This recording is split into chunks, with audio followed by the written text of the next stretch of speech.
place finisher, driver of the number 18 M&M's Crispy Toyota, Kyle Busch. And Kyle, a solid second place finish for your team. You have now officially moved into the top 30 in the series standings. Just talk a little bit about your day here at Watkins Glen. Our day was really good. We had a really fast race car. I felt like we had one of the cars, if not the car, to beat. We just never really got to the front in order to show it, So even there early when we were up front, we came to pit road for our first stop before I could quite get to the lead.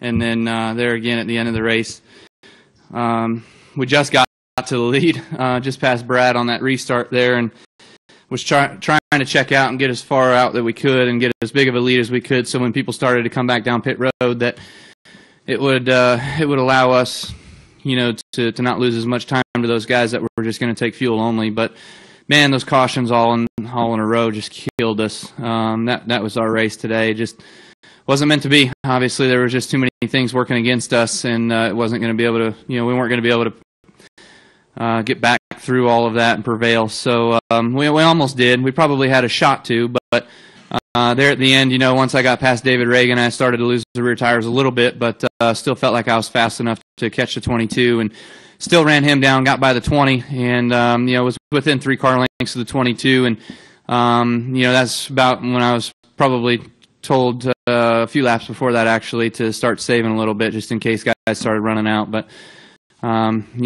just wasn't meant to be on what we needed today, and the M&M's Crispy Camry comes home second, so it's all right. All right, we'll go ahead and take questions for Kyle. If you have one, please raise your hand, say your name and affiliation, and we're going to start up front here with Bob and then Nate. Bob Pockers, ESPN. Everybody talks about how they want a road course race in the chase. How different would this strategy be, and would you be able to stomach it if it was in the chase? And I have a follow-up to that. Yeah, I don't know what a road course chase in a race would look like, but certainly I think it would be pretty fun. You always race them backwards, so everybody always tries to have that final pit stop within a window or even outside of their fuel window, and they bank on cautions being able to make it, similar to today. So it would be tough. I think you would see those guys that would play the strategy kind of more safely like we did and pit on their real number. Obviously you've got to have a fast car to be able to come through the field and in order to be able to play that strategy. So I felt like Adam did the exact right thing. I would actually kind of enjoy seeing probably this road race here in the chase, and maybe we add another road course to the schedule, but not in the chase, maybe mid-year somewhere. And a follow-up, will you guys have any idea what your fuel, we've seen 2 fuel mileage races in a row. Next week, a different package you've never used with drafting at Michigan. Will you have a good idea of what your fuel mileage is by race day? Good question. Probably. You will single car, but of course, like you said, if you're going to be drafting and utilizing the draft and being able to roll out of the throttle and stuff, it's going to change a lot during the race. It's going to be quite drastic. So from being by yourself in practice to then being in the race, it's going to be way different. But we saw some of that at Indy. So, we ran up front. We ran by ourselves in practice, and then we kind of ran up front. And we ran within some other guys and drafted a little bit and whatnot. So we were able to learn probably what fuel mileage numbers looked like a little bit there to somewhat prepare ourselves for next week. All right. Nate, go ahead.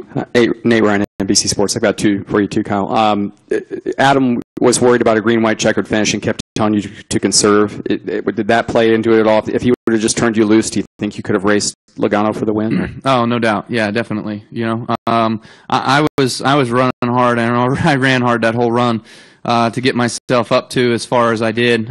And then, like I said, when I got past the 20, I still felt like I could catch the 22. I still felt like if I was given the opportunity, I'd go up there and run with him. I could have and would have, and we would have been the race for the win. It would have been a tough race for the win, but still, that's when Logano would pick off a car, I'd pick off a car. When Logano would pick off a car, I'd pick off a car. I never quite got close enough to him in order to try to pick him off, but that just didn't happen today.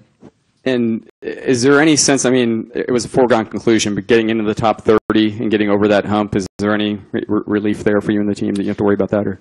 Yeah, no doubt. I think that was probably some of Adam's worry today, too, was, we couldn't afford running out of gas like we did last week and taking home an even worse finish this week because of how many cars finish on the lead lap typically at a road course. So we'd be back in the 30s probably somewhere. But, I'm sure that was weighing on Adam's mind on being able to save it and make it to the end and just playing it a little bit more cautious, which is fine. I'm with that. I'm with Adam 100% of the way all the time. He's doing a great job right now. So we've obviously got some things clicking, and he knows what he's doing. So for me to argue that point doesn't make any sense. But for us to be in the top 30 right now, that obviously allows us to change our mindset maybe a little bit here going forward. We maybe could have played this race a little bit differently if we were like the 4 car who had absolutely nothing to lose. And, lo and behold, they run out and they come home 3rd. We run out and we come home 21st last week, So just a good day overall for us, though, with our bunch. All right. I believe I saw a hand to my left. Okay. We can get a microphone, please. Thank you.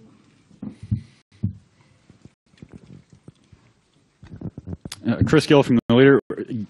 Given recent history here, were you guys surprised there was no last yellow on that long run to the finish? Yeah, no doubt. I think everybody was. Rodney Childers probably called on the radio like he did last week. I think it was Rod. No, it wasn't Rodney. Rodney was gone. Somebody called on the radio last week and said there's a 100% chance we're going to have a caution in this last window. I don't know if it's ever 100, but it could be pretty close to that. And today, same thing. It was just crazy how we ran all the way to the end like that, and nobody had any troubles. A couple cars got off course, I think, but they all were able to recover and keep going. Any final questions for Kyle? All right, Kyle, we appreciate your time today. Thanks.